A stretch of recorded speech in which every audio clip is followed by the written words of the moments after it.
Welcome to Financial Planning Explained. I'm your host, Mike Menninger, certified financial planner, owner and founder of Menninger and Associates Financial Planning. I'm pleased to have with me today Michael Rowe, who's a long-term care specialist for Helmick and Company. Michael, thank you for joining me today. Thank you for having me here, Mike. So this is actually, as long as I've been having, I'm up well over 200 episodes, been doing this for almost 5 years. I've never had a long-term care specialist on the show and have wanted to for quite some time. So thank you for joining me and for volunteering to step into the hot seat. Pleasure to do it. You know, it's an important topic. I think it's on everybody's minds. It's something I talk about every day, all day long. So happy to be here to do this with you. It is, I'm glad. And the thing is that it is a component of financial planning that is not directly listed, but to your point, it's something that almost everybody thinks about at some point in time as it pertains to retirement planning or any financial planning, because it is a risk that is lurking. And a financial risk is what really people think about, or at least what they tell me they think about, more than the medical risk. Right. Now, we've seen it consistently over the years when people who are approaching retirement age are asked, hey, what are you most worried about? Healthcare costs, long-term care, those are always at the top of the list. Correct. The past couple of years, inflation has kind of popped up there as a concern, but healthcare is always in the top number 3. It is. In fact, and I've said this in prior episodes that, Harvard did a study. How they measure this, I have no idea, but they did a study that said that people are 5 times more concerned about dying. I'm sorry, 5 times more concerned about running out of money than dying. Absolutely.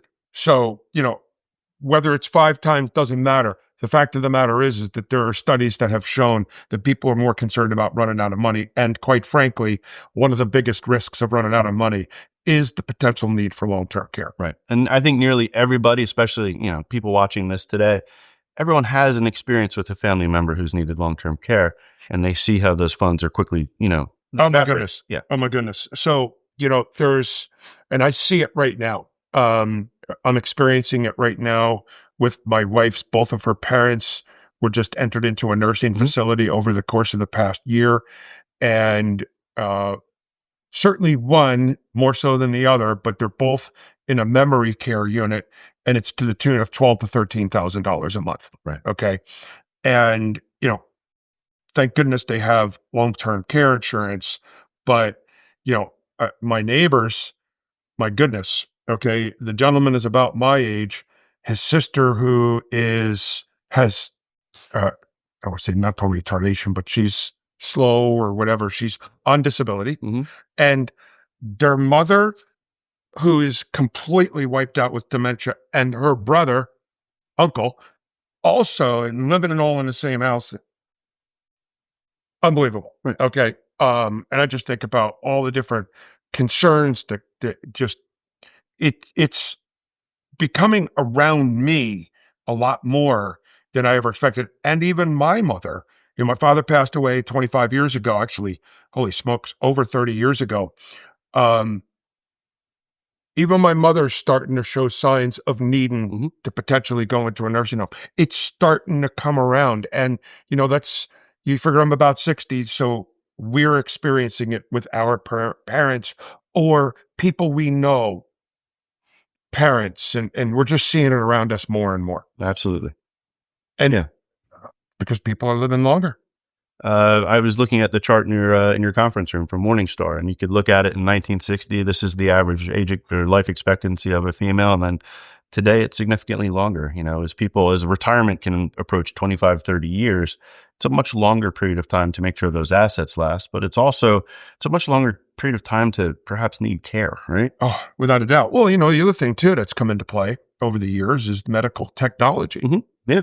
I take a look at, when my father went into a hospital for a heart attack, he was in ICU for 3 or 4 weeks, in a hospital bed for another 2 or 3 months, and then on home rest for 3 more months after that. Now I take a look at a client a couple of years ago who had a heart attack. He was in the hospital, he installed a stent, and he was out of the hospital in 2 days. 2 days, right. It's amazing. Yeah. Okay. And then there's care that's needed after that, right? That's correct. Some rehabilitative care. There's certainly some PT that might be needed. Well, and there's always the discussion. So the conspiracy theory is that the drug companies like to keep you alive so that they can Peddle your drugs for a long period of time. But anyway, I'm not going into conspiracy theories now. So anyway, so the purpose of this episode, and this is actually going to be a 2-part episode because there's no way in the world we're going to be able to get this through all of the stuff that we want to talk about in one episode. So we're going to do 2 episodes on this today. So let's start off. Tell me a little bit about yourself, your history, and the company you work for. Sure. I'm with Helmick Co. I've been there for 21 years now. We focus on selling life, disability, and long-term care, primarily to people in Pennsylvania, but we have, clients across the country. Yep. I also work with financial advisors like yourself, educating their clients about long-term care, life insurance, and disability. So it's kind of a dual role. I work directly with the clientele, but I also, work with advisors like you. Well, good. Yeah. Good. So again, what we're trying to do is really lay the foundation and the groundwork. Pretty much the first episode is going to be talking more about the groundwork. What is long-term care? All the different misnomers, the myths, all those things about the need for long-term care. And then the second episode, we'll talk about more so what do we do to prevent or mitigate the costs. Right. Okay. So for starters, throw out some of the base facts. I mean, I've heard 70% of the people over age 65 or something like, is that? Correct. Yeah. Roughly 70% of people over the age of 65 are going to need some form of long-term care services in their lifetime. It's a huge number, but if you look at a couple, the odds I think are 91% that one of those two is going to need care. So it's almost a certainty that someone in a marriage is going to need care at some point, during those retirement years. Right. The average length of claim is 3 to 4 years for people. Certainly, plenty are a lot shorter than that. But what we're starting to see with the rise of dementia and dementia claims, which are now the most common claim for long-term care, those claims last longer than 4 years. People in a memory care unit can be there for 8 years easily, especially if there's no physical impairment. It's just the memory, it's gone, and they need help with those activities of daily living. So, Right. So you want to talk about the activities of daily living? There's 6 activities of daily living. And it's, what is it? The loss of 2 of them. Right. Explain them. So long-term care really is a variety of services that are designed to help people with either a chronic illness or cognitive impairment. And it's heavily focused on those 6 activities of daily living. What are they? The ADLs, they're those things that we need to be able to function just for basic functionality in life. They are eating, transferring, which is getting up out of a bed or a chair, moving around, continence, bathing. Continence is going to the bathroom. Right. Bathing, dressing, and what's the last one? Transferring was one. Toileting. Isn't that continence? They're 2 separate ones. Oh, they are? Yeah. So what is continence? Just being able to hold your bladder, being in control of your. Oh, okay. That. Okay. The toileting part is being able to use a toilet, get on a toilet, get off of a toilet. Isn't that transferring? It's similar. They're very similar. So, okay. So there seems to There's be some crossover on some of this. So talk about eating. Is it being able to make a meal for myself, or is it literally being able to take the fork and stick it in my mouth? It is that physical activity of putting the food in your mouth. So it could be somebody who is injured where they have no movement in their arms. Mm-hmm. Okay. Yeah. If we're looking at some of the most common causes of, long-term care claims, besides, the cognitive stuff that we've kind of hit on, things like multiple sclerosis are at the top of the list, as are strokes. Things are going to impair your ability. Yes. I've seen it. So going back to the dementia. So if somebody has serious dementia, which of the 6 do they fail typically? Well, there's kind of a secondary definition there. So when it comes to dementia, they say, does that person need substantial supervision to protect themselves? Okay. So they might be able to, feed themselves, do most of the activities, but they need care to make sure that if they are going to try to cook themselves something, they aren't going to leave the stove on. Right. They aren't going to, the typical one is someone who wanders off, right? gets lost, forgets where they are, forgets who they are. Okay. Um, Because dementia, to your point, is something that it seems to me that dementia is becoming more prevalent, but Mhm. is that partly because of the fact that people are now living longer and therefore are developing the dementia, or is dementia becoming more prevalent? I think it's both. Dementia is certainly becoming more prevalent. We're seeing more early onset dementia, early onset Alzheimer's. But as people are hitting their 80, 85, 90, there is some just slowing down that's associated with age. And it might not be diagnosed as Alzheimer's, but they still need care. Whereas 20 years ago, if you were 85, you may have passed away. Right. But because of medical technology, people are living longer. And therefore, if the average time that dementia rolls in Mhm. is 85, and 30 years ago, nobody lived beyond age 85, well, then nobody's getting dementia. Correct. But if now people are living to 90, now all of a sudden the dementia is starting to rear its head. Mhm. So have they ever figured out what the cause of dementia is? And if in fact what you're saying is true, I'm not doubting what you're saying is true, okay? But if what you're saying is true, that more people are getting dementia, what's going on with our society? Have they figured out the cause of dementia? Is it the food we eat? Is it the activities? Is it the air, the water? What? I think if we look at some of the research that is out there, they haven't come to a consensus yet. There are plenty of people who are going to say that, the food that we eat is a big factor, right? Processed foods are bad. I mean, we kind of know that. But no, I don't think there is a definitive reason for the increase in Alzheimer's and dementia cases. At least now, Right. Don't be surprised, especially with the advent of AI. Right. No, and the drug companies are working extremely hard to kind of try to figure that out to come up with a medication that's going to help. They want you go. There you go. Medicaid. We're Here we back go on the again. medication Their and the motivation conspiracy. is to be able to say, "Hey, Michael, I've got the drug for you to prevent dementia. Right. Let me tell you something.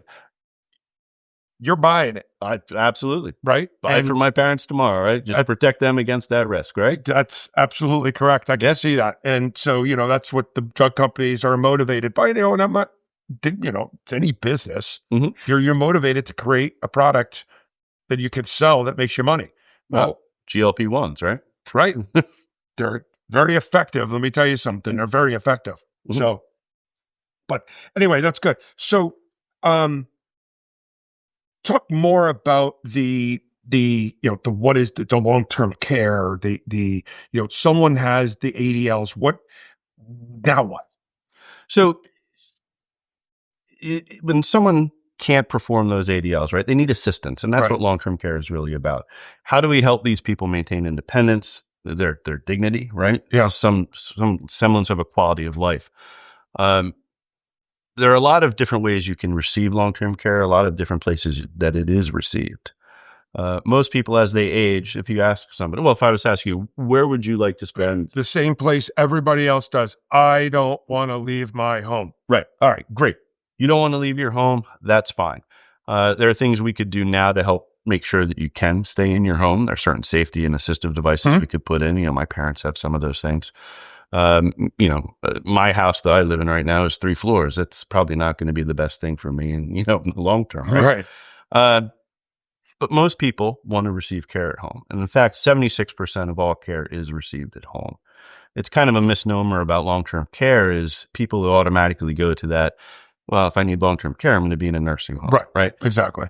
That's not necessarily the case. 3/4 of care received at home. And the balance is split between assisted living facilities and nursing homes. Well, So it's understandable that you want to get it at home, A, because that's where you're most comfortable, and B, because the costs associated with long-term care are awfully cost prohibitive, minimum expensive. put Okay. it mildly, right? You have to put it mildly. If we look at the cost in Philadelphia, right, the median cost in Philadelphia for a home health aide is $6,700 a month. Right. Whereas a private nursing home room is $13,000 plus. Oh, So it's half the cost for someone to spend 40 hours in your home. And the other thing is, most people when they transition into care, they don't need 40 hours of care a week, right? It might be, take an example where you have a husband and a wife. Maybe the husband has some significant back injuries and really has lost mobility. Can't get out of bed in the morning, can't shower, has a lot of trouble getting on and off of the toilet, right? So right there, we have 3 of the 6 ADLs. That kind of person might only need someone to come in for 2-3 hours a day to help them do those things. It's not necessarily realistic for the spouse to come and do it because she's 5 feet tall and 100 pounds. Yeah. How is she going to get a 200-pound man out of bed and help him shower and those things? So in a lot of ways, when care starts, it's smaller in scale, right? It's somebody coming in for a couple of hours to help them with those things that otherwise they can't do. And sometimes it's it could also be friends and neighbors, things like that. Tell you what, this is a good opportunity to take a short break. Okay. So stay tuned. Stay tuned. We'll be back with you in just a few moments. Do you keep up regularly with your investments? Where exactly are your hard-earned dollars going? Are you financially prepared for an emergency? I'm Mike Menninger, founder of Menninger and Associates Financial Planning. We believe that education and knowledge are powerful, and we want our clients to understand why we are making the recommendations that we make. It's your money, and you deserve to know where it's going, because it's not how much you make, it's how much you keep. So call us today to discuss your financial concerns.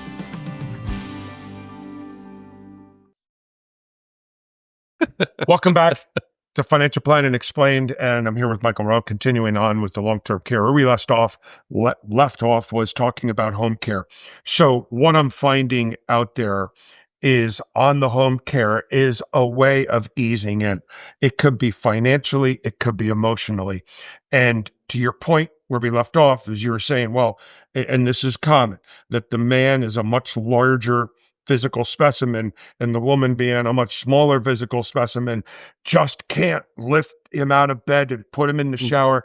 I've actually had a client who had that problem, and after her husband passed of just heart problems, that she subsequently had to go in for shoulder surgery, knee surgery, because she was doing all this work that she couldn't do. And so what I'm also seeing is, to your point, bringing in home aides for a couple hours a day. But I'm also finding that, here it again, a neighbor of mine whose spouse started going downhill fast from dementia. Okay. And it was creating arguments just because of the shortness and right, wrong, or indifferent. Yeah. And they're bringing someone in 3 days a week for 3 hours just to give him a break. Just to get out of the house, right? Right. To get out of the house for a mental break, because it's got to be hard on the caregiver if it's a family member. It's extraordinarily hard. If you look at some of the stats that, one of the insurance companies we work with puts out about the toll on caregivers, women who are caregivers, I think, are 6 times more likely to suffer from anxiety and depression when they're caring for a spouse. The numbers of people who, if you're relying on family members, especially younger family members, they're probably working full time, right? How much time off are they going to have to take to take care of a parent? My parents are an hour away. If I was to be the primary caregiver for my parents, it's time off of work, it's time on the road, it's time away from home, time away from my daughter. There are significant tolls on caregivers, no doubt. Yeah. And so I'm seeing it also, each time we talk, I'm reminded of more clients. They just simply don't want to leave the house. And it's getting to the point where they got to do something. And they do have a couple daughters who live nearby that they're actually talking about, so that they wouldn't have to put them into a nursing facility, of possibly selling the house and building an addition. Right. So at least they feel at home and they're not in a nursing home. Right. But, there's, again, it's a solution, but it's a problem. And to your point is, you're right. If the average person in nursing is at 85, guess what? The child's still in their working years. Right. And that's problematic. Yeah. So yeah, it can save money because you're not hiring an aide, you're not putting them in an assisted living facility, but there's cost on the back end that's significant as well. Absolutely. So we talked about that. There is an enormous amount of confusion and misnomers and misunderstandings, et cetera, with Medicare and Medicaid. People are notorious for getting those two mixed up. Right. Oh, by the way, I was one of them for a long time. It's challenging to keep track of all of the different, nuances of the two, right? And I think if you talk to a lot of people, what's going to happen in the event of a long-term care, episode for you? Well, Medicare will take care of it. Well, Medicare is not. Medicare is health insurance. It's not long-term care insurance. It might cover 100 days in a skilled facility following a procedure or an illness, but that's it. After those first 100 days, you're on your own. And Medicaid, nobody wants to have to rely on Medicaid for their long-term care. No. But you'd be surprised how many people say, no big deal, I'll just go on to Medicaid. What they don't realize are a lot of things which we'll talk about. But, and we will talk about it. But going back to Medicare, let's go back to that. A lot of people feel that that's the case. To your point, it's capped at 100 days. And am I correct in that they only provide coverage if you're expected to recover? Yes. So if I have something like a stroke and I'm not expected to recover, then Medicare's not picking it up? No, it's not going to be the rehabilitative services that they're going to provide normally. Right. So, that's a misnomer. So cut out Medicare there. And besides which, it's only limited to 100 days. So now Medicaid, what people don't realize, I'll just go on to Medicaid. Well, the reality of the situation is, in order to qualify for Medicaid, basically Medicaid is the medical version of welfare. Okay, and I believe that the amount of assets that you're allowed to have is $2,000. $2,000. In other words, basically you're poor. Okay. And so a lot of people say, all right, so I know what I'll do. I'll give away all my assets so that I can go on to Medicaid. Oh, that's loaded with misnomers. Right. Well, good luck with the timing of that, right? You can't do it today knowing that you're going to need care in 3 months, right? Because there's the look back period. 5 years, 5-year look back. So basically, to qualify for Medicaid, you got to basically fill out a form and say, yep, I am poor and my income is below a certain threshold. And they're going to look back and say, all right, did you give away your assets? And what they're going to do is they're going to look back 5 years. So if you gifted assets, they're looking back. I mean, you don't qualify for Medicaid for 5 years from the time of gifting. Right. And let's say somebody does go through that process and they gift everything and they eventually do need care and they qualify because they only have $2,000 in the bank and you are allowed to hold on to some assets. You can still live in your home, right? But you don't really have a choice where you're going to go when you are a Medicaid recipient. You are not going to go to the facility that you would want to go to. Right. And I know that I had an elderly neighbor, single guy, qualified for Medicaid, and he spent the last 2 or 3 years of his life in a facility that you and I would not want to be in. Right. It wasn't terrible, right? They took good care of him, but it was not where you want to spend the end of your life because you don't have the money to put yourself in a facility that's, tuned. It's amazing how I have to have these discussions with clients and the clients' children. The client's children are sometimes thinking of it selfishly of the nursing home is tearing into our inheritance. Absolutely. Okay. Right. A little bit of a selfish, but at the same time, let the state cover it. Okay. Because that's Medicaid, et cetera, et cetera. But I always like to say, you get what you pay for.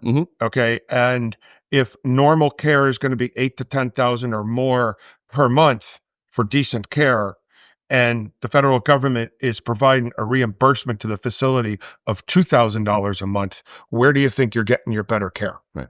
Okay. And that's what happens. And to your point, not every facility has to have a Medicaid bed. True.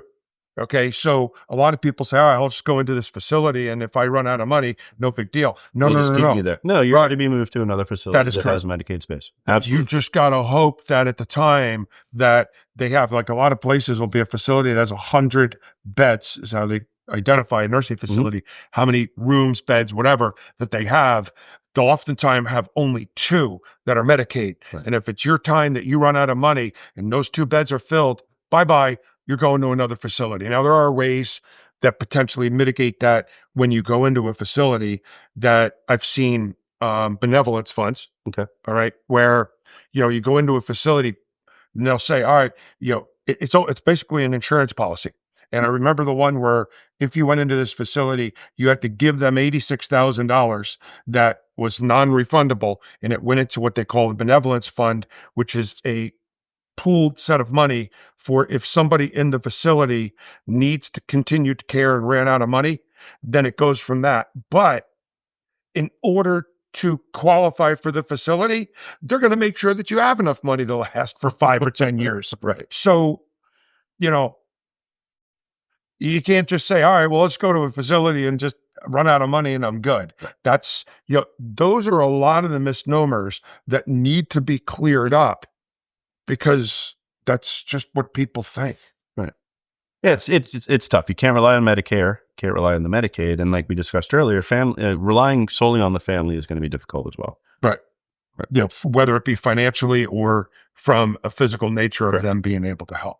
So, good opportunity to end this particular episode, because then what we'll do is we'll talk about, all right, now that we just had all of this, bad, gloomy news, we just made life look horrible and everything else like that. But what we want to be able to do is now, what are the solutions, the potential solutions? So, stay tuned.